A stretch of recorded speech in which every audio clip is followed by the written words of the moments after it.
અમને જવાબ આપો કે સાહેબ બીએલઓ જે ગુજરી ગયા એમને આપણા તરફથી સરકાર તરફથી શું મદદ મળવાની છે, એમને આપણે કોઈ જાહેરાત કે એમને સરકારી નોકરી કે એમને જે આર્થિક સહાય કરવાનો છો કેટલી કરવાનો છો એની પણ તમે સાહેબ મીડિયાના માધ્યમથી જાહેરાત કરો. કારણ કે બીએલઓને આજે સાહેબ ઓછા કામમાં ઓછા સમયમાં વધારે કામ એનું બનાવ છે આ હાર્ટ એટેક.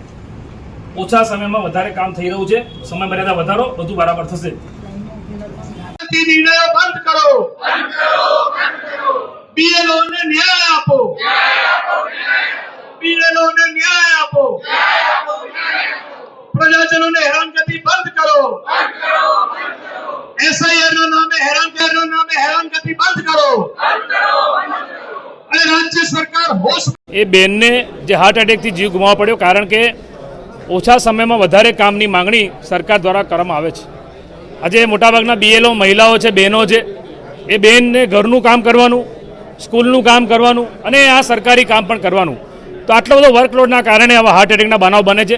અમે કાર્યક્રમની શરૂઆતમાં એ બહેનના આત્માને શાંતિ મળે માટે શ્રદ્ધાંજલિ પણ અમે આપી અને અમે એમના માટે રજૂઆત કરી છે કે એ બહેનના પરિવારને આર્થિક સહાય અને સરકારી નોકરી મળવામાં આવે. પરંતુ આ સરકારી કચેરીઓ દ્વારા જે શિક્ષકોને જે 3-4 કામ એક સાથે આપે છે, જેના લીધે વર્કલોડ થાય છે.